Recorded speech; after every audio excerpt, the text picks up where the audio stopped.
Good afternoon, everybody. Welcome to Five on Friday. For those of you who were just with me 5 minutes ago, I'm trying this new thing called StreamYard, and it's a streaming service, and I should be able to stream into Your Kids Next Read and to Children's Books Daily at the same time. And I should be able to see all of your comments, and it should work really beautifully. And it worked in Children's Books Daily, and then it didn't work in Your Kids Next Read, and you couldn't hear sound in Your Kids Next Read. So I'm starting again because that's what I do. Also, in the meantime, so can someone let me know if they can hear me? I've got quite a few people in my life actually that would absolutely love it if they could mute me. Having just said that, I can think of a number of people who'd like to mute me in real life. The other thing that just happened is I wasn't going to restart Five on Friday, but I have my child I was going to say locked, not locked. I have my child in her bedroom on a device, and she needed to request more screen time. And she was actually banging on my office door saying, "Mummy, you need to improve more screen time because you're doing the Five on Friday and I'm not allowed to interrupt you." And I'm like, I had by that stage stopped the recording. And I said, "But you are interrupting me. I'm talking to people and you are interrupting me." Anyway, my life is just out of control. I was saying to Alison Tate just a little bit earlier, sometimes I don't know why I do this Five on Friday at 4 o'clock on a Friday because, like, I've just picked up my kids from school. I have to feed them. They're cranky. One of them cried in the car on the way home because I was mean. I didn't think I was mean. I don't know. Anyway, I continue to do it because I like sharing the books that I like every week. The books that I've got to share this week are an eclectic bunch. As always, a few of them are ones that are just out this week, so I wanted to share them with you because they are utterly beautiful. Thanks, Alison, Tate, Julie, and Laura. Thank you for saying you can hear me. So a few of them are new this week, but then another couple of them are ones that are celebrating Pride Month. And Pride Month happens internationally all over the world, and it's the LGBTQIA plus community celebrating their past and their achievements and their activism and all that is to come. That is hopefully wonderful. So I have been thinking about how do you celebrate Pride Month in an online space. And for me, I celebrate every single occasion in my life and then in the life of my family with books. So I can find a book for every occasion and cake usually. I can usually cook a cake for every occasion as well. So I decided that I would celebrate Pride Month with my 50 favourite books celebrating the LGBTQIA plus community. Now, so I put together a really long blog post, which has gone live on my blog this morning, and you'll find that just under the blog tab, and there's 50 books there to celebrate Pride Month. And I would really encourage you to add some of these to your home, school or public library collections because we really need diverse books. We need diversity in all things, and we certainly need books celebrating the LGBTQIA community. Hi, Kevin. You're not late. I've only really just started because, you know, as usual, I had technical difficulties because my life is out of control. Anyway, I'm going to start with a book I just threw behind me when technical difficulties started. This is a book that is out this week. It is Coco, Big City Kitty, and it is written by Laura Bunting, and it is illustrated by Nikki Johnson. Now, I get really lovely emails sometimes from parents at school about things that have happened in library or random things their children have said about Mrs. Daly, usually about how I've rabbited on about cooking or my children or something, but, you know, nice emails. I got a lot of emails after I read this book this week. So I read it to grade 1, grade 2, and I think grade 3. I got a lot of emails that night and DMs on Instagram saying, "Oh, that book that you read in library today, where can I get it? You know, so-and-so had to have it." And it is just utterly gorgeous. I haven't had a response like that in a long time where kids have gone home and said, "I've got to have the book that was read in library today." So it is adorable. And yes, Alison Tate, it is very, very cute. And I'm all about the cute. Sometimes I love a bit of cute. This is for readers who've loved things like Ruby Red Shoes and the Fairy Dancer series by Natalie Jane Pryor and Cheryl Orsini. And Ruby Red Shoes is by Kate Knapp. Coco Big City Kitty is going to be a new series. It's by Scholastic, and you can see it's one of those nice little hardcover ones. So it's utterly giftable, which is always good. And I think there's going to be 3 in the series. Laura Bunting, you can totally tell me if that is correct. Yes, we do need a bit of Coco in our lives this week. That's what I thought. I was thinking very hard about my response to the events that have happened in the world this week, and I actually think some of us do need a little bit of Coco Big City Kitty in our lives. It is gorgeous. It has beautiful end papers, and it's very so one of my favourite stories as a kid was a town mouse and country mouse. Very much reminds me of that. It's about Coco, who was born in the city, but through the story, she finds out she will be moving to the country, and she's pretty devastated, if I'm honest. It's about change. It's about finding your way in a new place, and it's beautiful. And yes, Alison Tate, I do like it because it matches my hair. My hair, I've got to go to the hairdresser next week. My hair's out of control, hence why it's in a bun. But the pink is very pale at the moment, which a few kids at school have pointed out. But yeah, look, it does match Coco very nicely. I really, really love this little bit. She was as white as a marshmallow, except for her velvety brown paws, nose, ears, and tail, which looked like they had been dipped in chocolate. Marshmallow and chocolate. She is like the perfect cup of hot cocoa, her mother had said, and so they named her Coco. It is beautiful. The story is gorgeous. As I said, it's about Coco being a big city kitty and all of the things she loves about the city. And then she has to move to the country. I really want to read this to my boss next week in Kinsey Library, because last week I read a picture book that had a lot of lists in it, and my boss was like, oh, I really love that book, so I really love lists. And Coco really likes lists as well. She has written a Places That Make Me Happiest list, and she has written a to-do list of lists that things she wants to write lists about. She wants to write a to-do list, an already done list, cities I want to visit list, cool cats I want to meet list, things I want to make list. And look, who does not love a list? As a librarian, I am with you, Coco. I love that Coco's bedroom is painted every shade of pink, which is her favourite colour, and the shades of pink are pink, pinker and pinkest. And these are some of, and look, who doesn't? Nikki Johnson, thank you for putting in the little, what do you call those?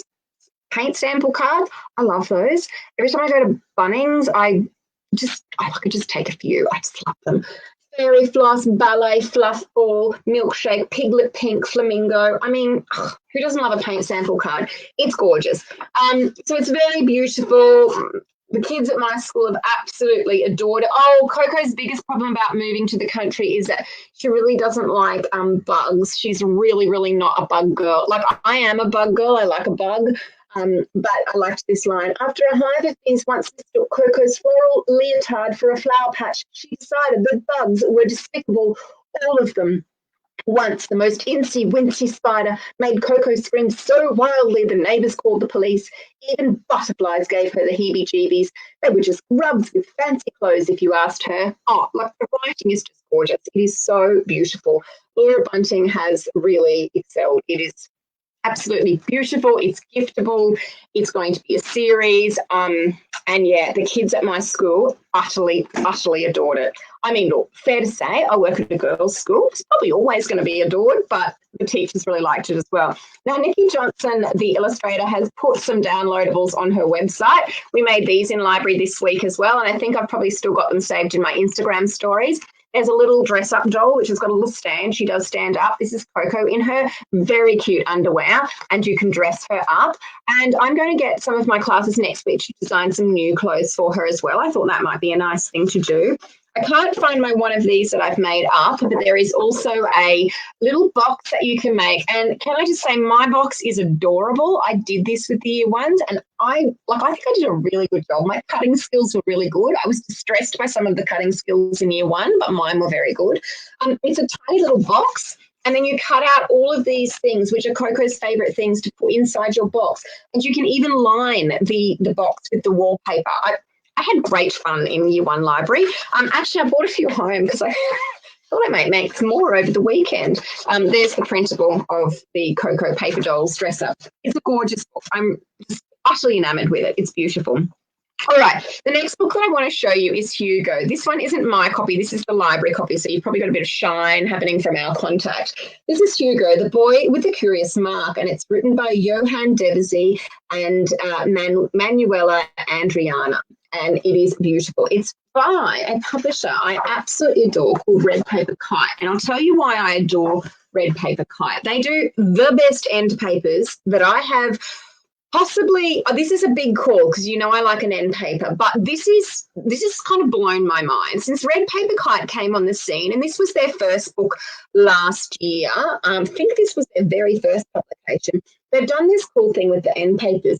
They show some of the illustration process on the actual end papers, and I absolutely love that. They have the dedications on the end papers, and they also have, so cool, kids can personalise their copy of the book. I'm not entirely sure copyright-wise how that goes in a library. I don't even know if I'm allowed to say that. I have photocopied a couple of the pages that they have at the end where kids are invited to add their own mark to the book. So it says, "Hi, this is Manu. I illustrated Hugo's story. In the following pages, I invite you to be the illustrator. What colours would you have chosen? Colour in each page and make this book truly yours." And you're left with a few pages that you can make your very, very own. It's, I just think it's really innovative, and I love that a small publishing press are doing such beautiful books and being so innovative in what they are doing. And I also really love this story. I do have some notes on it because there's a lot to say about Hugo, and I want to make sure I get it right.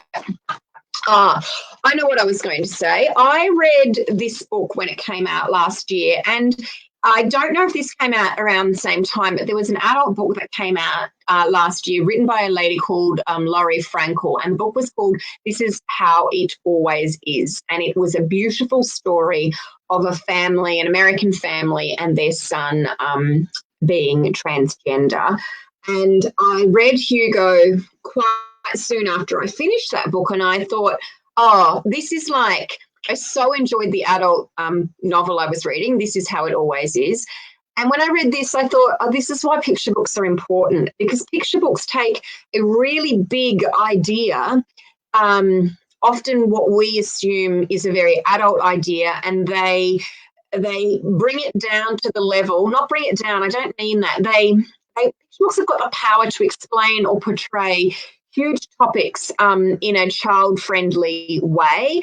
And they're topics that many children are already living. I always am amused by people that say to me, I want a book that will make my child happy, or I don't want that book that came home from the library. It was too sad. It made my child sad.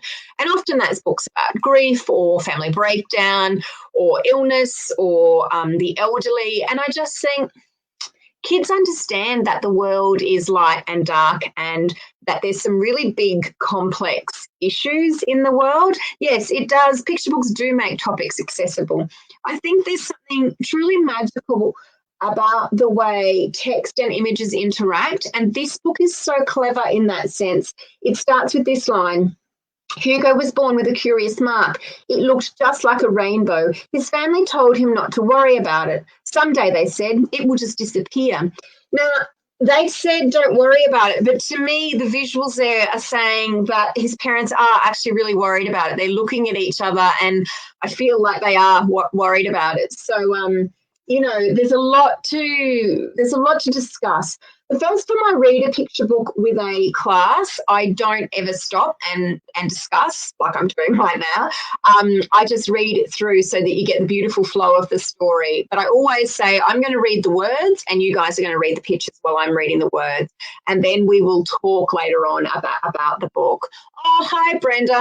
Oh, you're the editor of Hugo. I absolutely adore Hugo, and it's the perfect children's book for celebrating Pride Month. It's about gender identity. It's about being happy with who you are. It's about where do you fit in if you don't conform to the norm. And, although the issues in this book are different to the issues that my own children face in their lives, they can very much understand where this book is coming from. Grief is a massive issue in the lives of my own children, and that makes them slightly outside of the norm of their peers. And actually, all of us have got something which makes us unique and wonderful, and that awareness that we need to celebrate who we are and find our tribe, find our people, and be great with where we're at is just so important. And I think that Hugo does that incredibly well. So Hugo's rainbow just keeps getting bigger. And it's so beautiful, isn't it? Like, that's one of the things I love about this.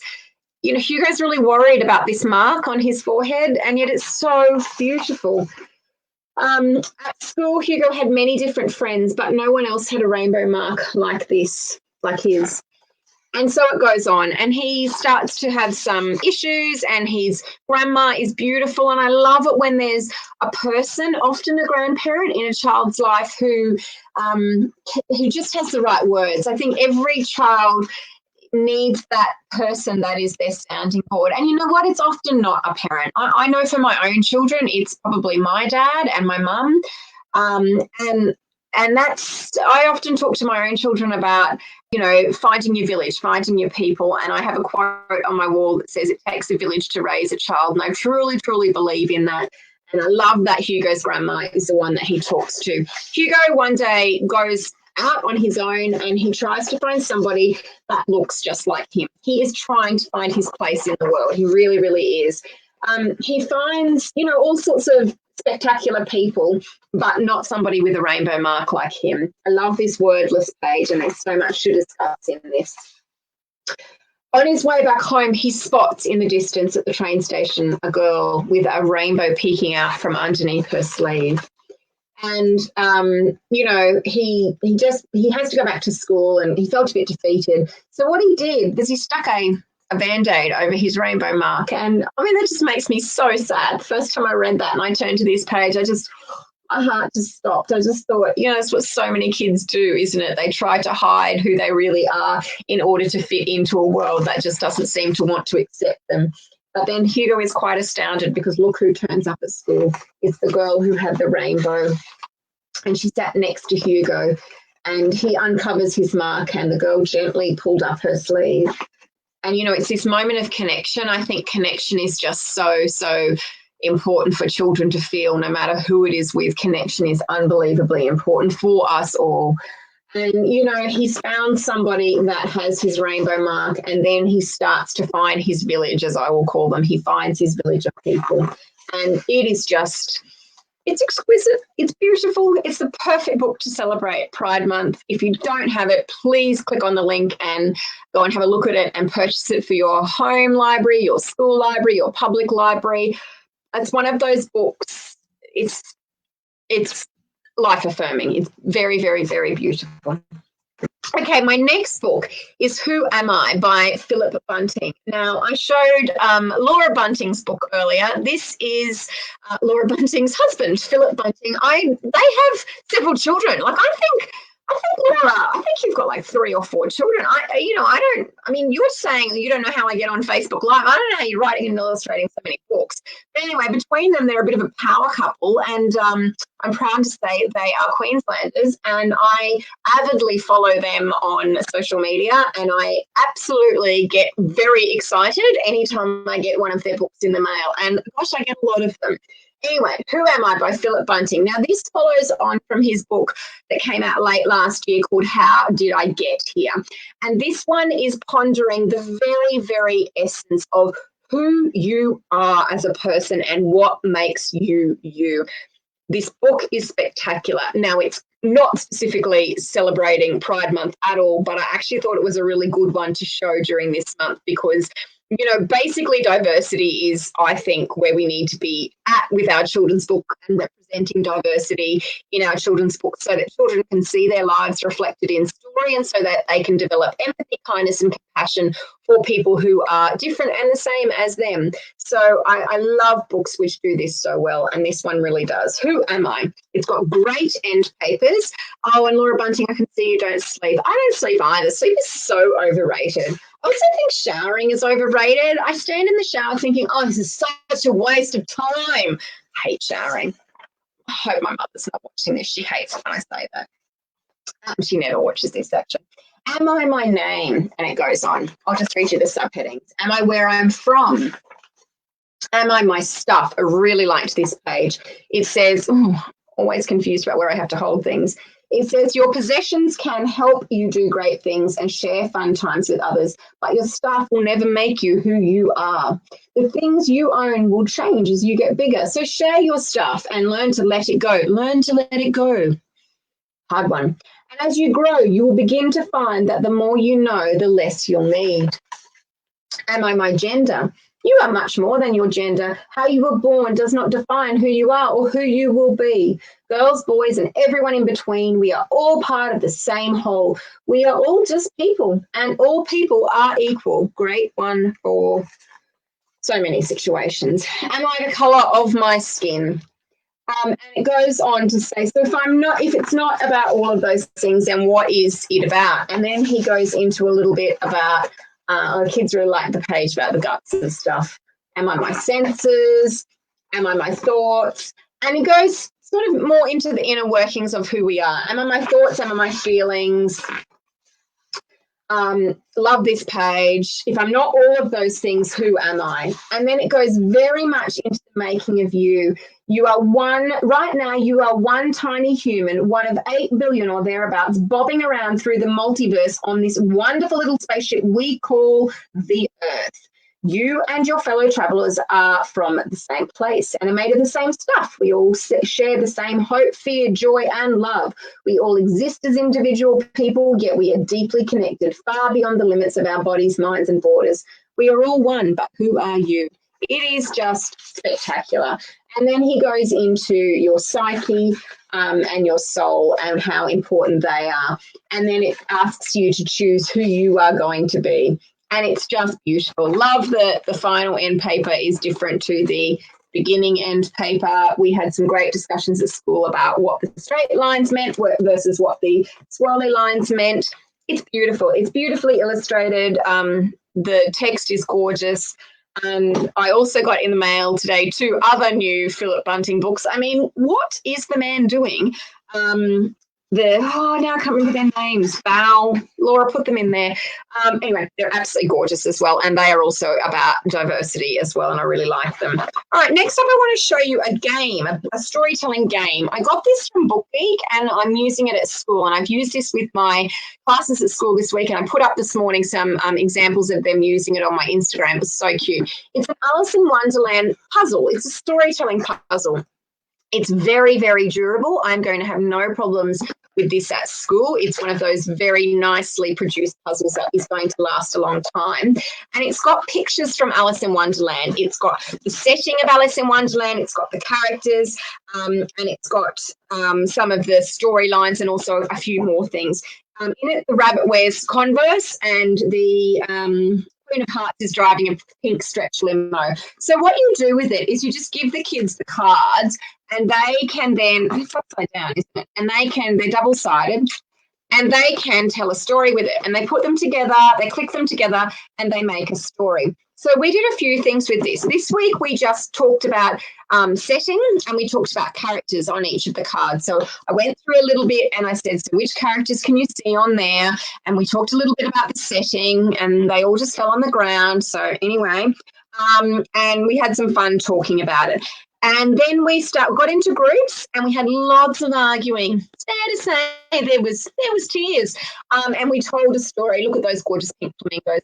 We then debated and discussed a story in groups of 3 or 4, and we had a great time doing that. And what we're going to do next week is we're going to do that again in small groups, and then we're actually going to write down our story. So we're going to take it from an oral storytelling context into a written story context, and we've had great fun with those. Really, really love them. Cat says meow, dogs say bow. So good. Yeah. Thank you, Laura, for letting me know that those new Philip Bunting titles.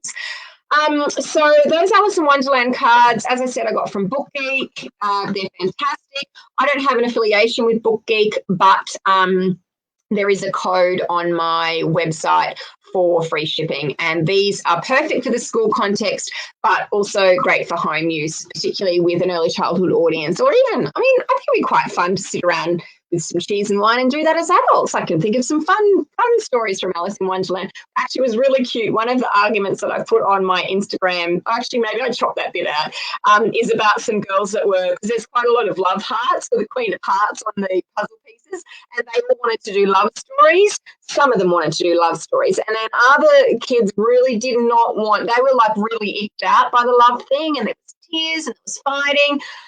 So I had to ban love stories. We did 2 love stories and then I had to ban them. Okay, my final book for today is Kindred, 12 Queer Love Oz YA Stories. Now, this came out last year or the year before, and it is edited by Michael Earp. Now, Michael Earp is an extraordinary man. He has a Bachelor of Education, I think, in early childhood, which is what I've got, and he's also got a Master's in Children's Literature. Actually, I've got that too. I've got the same degrees as him. He's been a bookseller for many years, and he's just one of those people. I've only met him once. I met him at Brisbane Writers Festival, and I just thought, oh, you're just kindness personified. And he is also incredibly knowledgeable about children's and YA books, and just is so passionate about sharing them with people. So, you know, for those of you who ever have the opportunity to either meet Michael Earp or hear him speak or see his writing in the space, he's an extraordinary man, and he edited this book, and it's beautiful. I'm going to read you a little bit of his board, actually.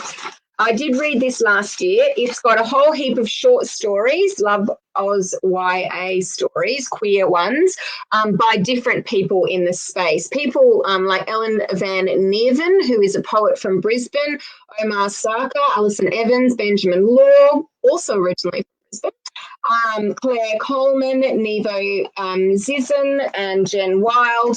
And they're beautiful. They're all beautiful. Michael Earp has written one himself. I think he wrote one. Yes, he did. Bit of draft. I love that one.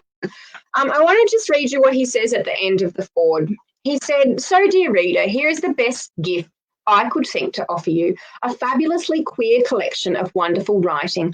I hope that you will find an echo of yourself within its pages, because these stories and characters and authors have got your back. We're your kindred."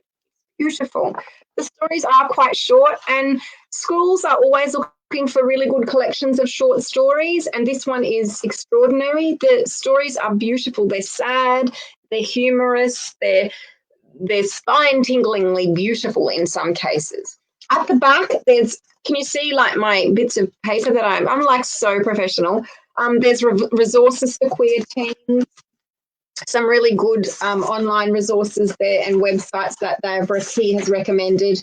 Then there's a little bit about the Love Oz YA community and about the Oz Queer YA community. These are both hashtags that you can find online.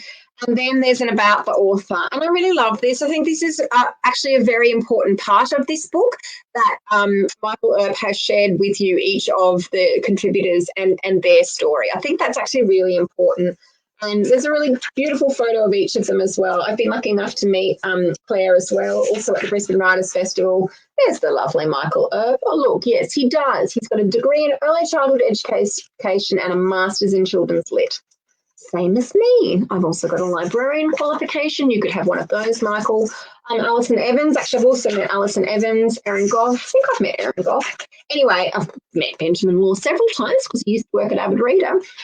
So, yeah, it's beautiful. Really fantastic book. Definitely a YA audience, so definitely not one for the primary school readers out there, but that's fine. Save it for the right age. I'm a big advocate for reading books at the right time for your child. I don't think there's any point in reading a YA book when you are 9 years old. You ain't going to understand it.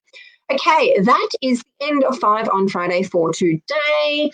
And like usual, I'm just going to sit here and say I'm ignoring my children and I'm ignoring the washing. I've got like piles of washing. I've just got piles of washing everywhere upstairs. And Christy, my friend Christy, whenever she comes here, she's like, I just don't understand. There is like always washing. And it's like, I don't know, it's just not my thing. It's not my thing. If I could outsource 2 things in my life, it would be washing, ironing, folding, like the whole deal, and putting it away in the drawers. Definitely the putting away in the drawers, that bit would have to be in the bargain as well. I would outsource that, and I would outsource school lunches. I bloody hate school lunches. There is nothing worse than school lunches.